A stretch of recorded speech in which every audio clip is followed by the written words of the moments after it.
পাঁচ দফা দাবিতে মেখলিগঞ্জের মহকুমা শাসককে স্মারকলিপি প্রদান করল হুমায়ুপুর প্রকাশ ফাউন্ডেশন। বৃহস্পতিবার সংগঠনের মেখলিগঞ্জ চ্যাংরাবান্ধা সীমান্ত ইউনিট এবং হলদিবাড়ি ইউনিটের পক্ষ থেকে স্মারকলিপি প্রদান করা হয়। মেখলিগঞ্জ মহকুমা হাসপাতালে অবিলম্বে ব্লাড ব্যাংক স্থাপন, মেখলিগঞ্জ মহকুমা হাসপাতালকে সুপার স্পেশালিটি হাসপাতালে উন্নতিকরণ এবং হলদিবাড়ি হাসপাতালের পরিকাঠামো উন্নয়নের দাবি জানানো হয়। সংগঠনের অভিযোগ, বর্তমান নিয়মের কারণে মেখলিগঞ্জ এবং হলদিবাড়ির বাসিন্দাদের রক্তের জন্য মাথাভাঙা মহকুমা হাসপাতালের ব্লাড ব্যাংকে যেতে হচ্ছে। জলপাইগুড়ি গেলে তাদের মাথাভাঙায় ফেরত পাঠানো হচ্ছে। মাথাভাঙা গিয়ে রক্ত না পেলে রিকুইজিশনে নো স্টক লিখিয়ে ফের জলপাইগুড়ি আসতে হচ্ছে, আর তবেই রক্ত মিলছে। এমনকি রক্তদান শিবির আয়োজন করা হলেও জলপাইগুড়ির বদলে মাথাভাঙা যেতে হচ্ছে। এতে সাধারণ রোগীদের সমস্যা তীব্র থেকে তীব্রতর হচ্ছে। সংগঠনের দাবি, যতদিন অবধি মেখলিগঞ্জ মহকুমা হাসপাতালে ব্লাড ব্যাংক স্থাপন করা না যায় ততদিন জলপাইগুড়ি সরকারি মেডিকেল কলেজ ও হাসপাতাল থেকে রক্ত নেওয়ার সুবিধা পূর্বের মতো বজায় রাখা হোক। হুমায়ুপুর প্রকাশ ফাউন্ডেশনের রাজ্য সভাপতি নব্যেন্দু মৌলিক জানিয়েছেন, মহকুমা শাসক দাবিগুলি খতিয়ে দেখে প্রয়োজনীয় পদক্ষেপ গ্রহণের আশ্বাস দিয়েছেন। এই সকল দাবিতে আমাদের ধারাবাহিক আন্দোলন চলবে। স্মারকলিপি প্রদান কর্মসূচিতে মেখলিগঞ্জ এবং হলদিবাড়ি 2 ইউনিটের সভাপতি ও সদস্যরা উপস্থিত ছিলেন। ব্যুরো রিপোর্ট, সংবাদ শিরোনাম। হুমায়ুপুর প্রকাশ ফাউন্ডেশনের পক্ষ থেকে একদিকে আমাদের মেখলিগঞ্জ ইউনিট আর একদিকে হলদিবাড়ি ইউনিট যৌথভাবে আমরা একটা ডেপুটেশন মাননীয় মহকুমা শাসক মেখলিগঞ্জকে দিলাম।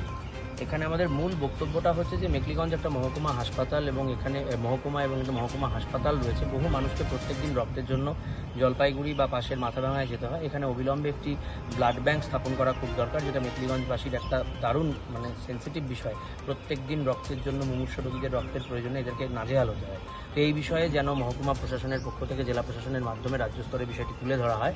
এবং আমরা এটাও বললাম যে আমরা ইতিমধ্যেই রাজ্য স্তরে বিষয়টি তুলেও ধরেছি, কিন্তু জেলা স্তর থেকে যদি এই বিষয়ে কোনো প্রতিবেদন রাজ্যে যায় তাহলে সুবিধা হবে, এই কথাটা বলেছি। আরেকটা খুব সিরিয়াস প্রবলেম এই মুহূর্তে হচ্ছে যে নিয়মটা হয়েছে নতুন নিয়মের কারণে মেখলিগঞ্জ এবং হলদিবাড়ি যে সমস্ত পেশেন্ট এখানে ভর্তি থাকে তারা যখন জলপাইগুড়ি ব্লাড ব্যাংকে যান তাদেরকে ওখান থেকে রিফিউজ করা হয়, কারণ জেলার ব্লাড ব্যাংকে যেতে হবে। অর্থাৎ মাথাভাঙা থেকে নো স্টক এ ধরনের কিছু না লিখে আনলে কিন্তু তারা রক্ত পান না। কিন্তু আমাদের বক্তব্য হচ্ছে এটা খুব সিরিয়াস ব্যাপার। বহু মানুষের জীবন বিপন্ন হতে পারে, জরুরি রোগীর জীবন বিপন্ন হতে পারে।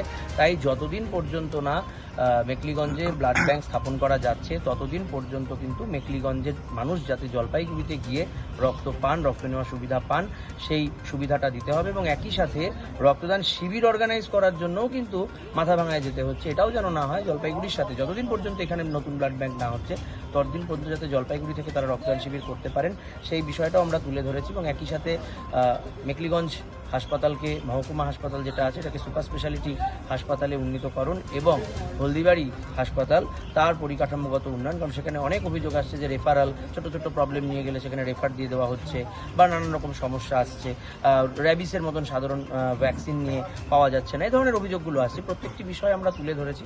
মহকুমা শাসক আশ্বাস দিয়েছেন তিনি যেগুলো তার হাতে আছে তিনি সেটা নিজে করার চেষ্টা করবেন।